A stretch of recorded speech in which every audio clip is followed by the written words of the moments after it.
नमस्कार प्रिय विद्यार्थियों, सिलेक्शन सफर यूट्यूब चैनल में आप सभी का स्वागत है। न्यूज़ अपडेट के साथ एक बार फिर उपस्थित हूं। डीआरडीओ में अप्रेंटिसशिप भर्ती के लेकर ये अपडेट है। कौन अप्लाई कर सकता है, कैसे अप्लाई करना है, प्रोसेस क्या रहेगी, लेकिन उससे पहले मैं आपको ये जानकारी देना चाहूँगा कि अप्रेंटिसशिप क्यों करें। हालांकि जो बच्चे हमारे साथ लंबे समय से जुड़े हुए हैं तो हम आपको समय समय पर ये अपडेट देते रहते हैं कि अप्रेंटिसशिप क्यों करनी चाहिए, लेकिन फिर भी डीआरडीओ जैसे डिपार्टमेंट से आपको अप्रेंटिसशिप करने से क्या क्या बेनिफिट्स मिलते हैं और वैसे भी ओवरऑल अप्रेंटिसशिप के क्या बेनिफिट है, पहले तो इस पर बात करते हैं और फिर मैं आपको ये डीआरडीओ वाली अप्रेंटिसशिप की कुछ इंपॉर्टेंट जानकारी देता हूँ। साथ ही जो बच्चे कम्पिटिटिव एग्ज़ाम की तैयारी कर रहे हैं तो उनका सीधा सवाल होगा कि डीआरडीओ में रेगुलर भर्ती कब आने वाली है, तो उसकी भी आपको अपडेट इसी वीडियो में देने वाला हूँ। सेप्टेम 11 की जो वैकेंसी है उस पर आपके सवाल आएंगे तो उस पर भी मैं आपको जवाब देने वाला हूँ। देखो, सबसे पहले तो मैं आपको बताता हूँ, डीआरडीओ से अप्रेंटिसशिप करते हैं वो एनएसी कहलाता है और आपको एक सर्टिफिकेट मिलता है। पूरा नाम होता है नेशनल अप्रेंटिसशिप सर्टिफिकेट। इसकी तीन बड़ी और इम्पोर्टेंट बातें या तीन बड़े फ़ायदे मिलते हैं। सबसे पहला फ़ायदा तो ये है कि आजकल जब भी कोई रेगुलर वैकेंसी आती है तो बहुत सारी वैकेंसीज ऐसी है जो हमसे अप्रेंटिसशिप मांगती है, यानी आईटीआई प्लस अप्रेंटिसशिप होनी चाहिए, वो ये कहते हैं।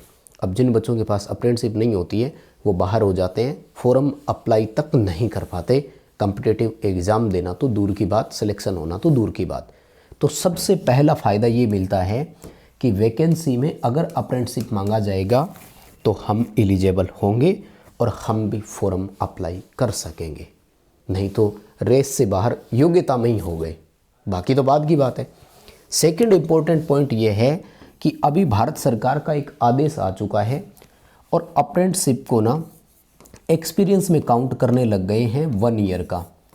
तो अगर किसी वैकेंसी में आईटीआई प्लस 1 ईयर का एक्सपीरियंस मांगा जाए तो ये अप्रेंटिसशिप वहाँ भी आपको सपोर्ट करेगी। और इसका अप्रेंटिसशिप एक्सपीरियंस लेटर हमने टेलीग्राम पर डाल रखा है। आपको भी एक जानकारी और दे दूं, इस वीडियो के डिस्क्रिप्शन में लिंक है, आप हमारे टेलीग्राम को ज़रूर ज्वाइन कीजिए, क्योंकि जब भी कोई छोटे छोटे अपडेट्स आते हैं, इस तरह के नोटिस आते हैं, तो वो टेलीग्राम पर पीडीएफ हम सबसे पहले प्रोवाइड करवाते हैं। जब मन चाहे तब वहाँ से आप इनको डाउनलोड कर सकते हैं। और अपडेट, फास्टेस्ट अपडेट पाने के लिए आपको टेलीग्राम पर ही हमारे साथ कनेक्टेड रहना होगा। वीडियो कई बार बनती है, नहीं भी बनती है, लेकिन टेलीग्राम पर सूचना ज़रूर देते हैं। तो ये आपका यहाँ पर सेकंड बेनिफिट था। कौन सा? वैकेंसी में आईटीआई प्लस अप्रेंटिसशिप मांगे तब काम आ जाएगा। एक्सपीरियंस के रूप में इसको काउंट किया जाने लग गया तो आईटीआई प्लस 1 ईयर एक्सपीरियंस हो तब भी बेनिफिट करेगा। तीसरा, उस पर्टिकुलर डिपार्टमेंट में जब वैकेंसी आती है और दो बच्चों के बीच में जब स्कोर टाई हो जाता है तो कई बार अप्रेंटिसशिप किए हुए को प्राथमिकता देते हैं, क्योंकि डीआरडीओ में रिटन एग्ज़ाम के बाद स्किल टेस्ट भी होता है। रिटन मतलब आजकल तो सीबीटी होता है। सीबीटी एग्ज़ाम के बाद स्किल टेस्ट भी होता है। तो उस स्किल टेस्ट में अगर आप, मतलब फाइनल मेरिट में अगर आप टाई हो जाते हैं तब आपको प्राथमिकता मिल जाती है। राजस्थान जैसे मैं बात करूं, विद्युत उत्पादन निगम में भर्ती आती है तब वो अप्रेंटिसशिप वालों को एज में छूट दे देते हैं। तो कई तरह के बेनिफिट्स मिलते ही मिलते हैं। तीन बड़े बेनिफिट के बाद में चौथा जो बेनिफिट मिलता है वो मिलता है कि भाई आपको पेमेंट मिलता है यार। एक साल अगर बेरोजगार हो तो यहाँ सैलरी जैसा, रोजगार जैसा ही काम है।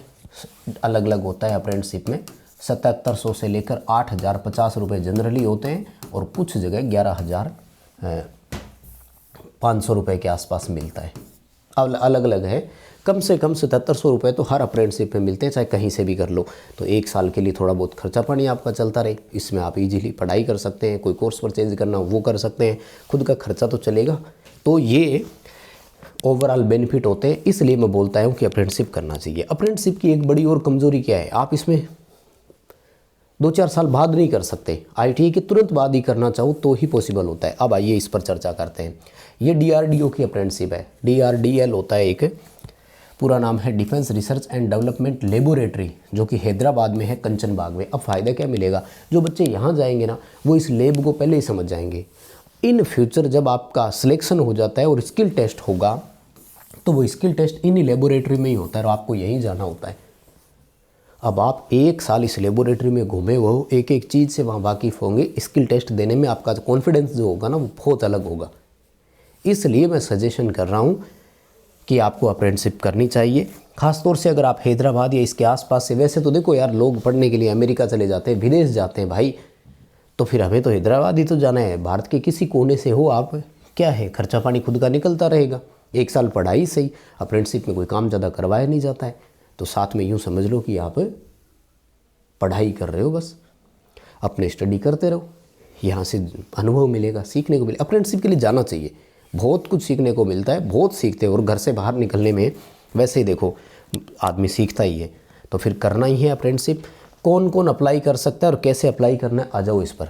देखो, फिटर, टर्नर, मशीनिस्ट ग्राइंडर वाला भी है, carpenter, welder, electrician, diesel mechanic, electronic mechanic, attendant operator, chemical plant, painter, COPA, foundry man और बुक बाइंडर। इन 14 ट्रेड को इन्होंने यहाँ पर मौका दिया है। ITI पास होने के बाद आप कर सकते हैं, लेकिन ITI NCVT से ही होना चाहिए, ये आपको ध्यान रखना होगा। सीटों की संख्या कितनी है वो इन्होंने बताया नहीं, लेकिन 2 चीज़ें देखो, ना तो कोई फॉर्म की फ़ीस है, एग्ज़ाम की कोई फ़ीस नहीं है, और ना ही कोई एग्ज़ाम है। तो फॉर्म अप्लाई कर दो, अगर सिलेक्शन होगा तो ऑफ़र लेटर आ जाएगा, ज्वाइन कर लेना, नहीं तो जो प्रक्रिया चल रही है लाइफ में उसको चलने दो। ये सीधी वो चीज़ें होती है जो आपके जीवन को प्रभावित नहीं करती है, अगर नहीं होता है तो, और हो जाता है तो बड़ा असर डालती है। इसलिए मेरा सुझाव है, मैं जनरली अप्रेंटिसशिप पर वीडियोस बनाता नहीं हूँ, लेकिन जब DRDO में आई है तो बनाना ज़रूरी समझा है, ठीक है ना। और बाकी एज रिलैक्सेशन और वो सब आपको मिल ही जाएंगे। हाँ, ITI NCVT से ही होना चाहिए, ये ध्यान कर लेना। वो कह रहे हैं कि SCVT से अगर आप हैं तो फिर यू आर नॉट एलिजिबल, तब मौका आपको नहीं मिलेगा। और पूरे 1 साल की ट्रेनिंग है। सेशन आपका 1 अप्रैल 2025 से स्टार्ट हो जाएगा, 31 मार्च 2026 लास्ट डेट है। अप्लाई कैसे करना है, apprenticeshipindia.gov.in पर, इस पर मैंने ना वीके नॉलेज इलेक्ट्रिकल वाले चैनल पर पूरा वीडियो बनाया हुआ है कि वहाँ रजिस्ट्रेशन आपको कैसे करना है। एक बार वो देख लेना, नहीं समझ में आए तो। इस वेबसाइट पर जाकर के आपको 31 जनवरी 2025 शाम 5 बजे से पहले अप्लाई करना है। ऑन और बिफोर लिखा हुआ है, तो क्यों वेट करना है, आज ही कर दो ना जा कर के, जब ये वीडियो देखा है तभी जा कर के, ठीक है। और ठीक है, बाकी और किसी चीज़ की शायद जानकारी की ज़रूरत आपको नहीं पड़ेगी, ठीक है। और ट्रेनिंग स्टार्ट 1 अप्रैल से होगी, तो तब तक आपकी जो है ये पूरी प्रक्रिया चलती रहेगी। और अच्छा मौका या अपॉर्चुनिटी मैं कहूँगा। अब देखो, भर्ती वाले बच्चों का एक थोड़ा सा जवाब दे दूँ।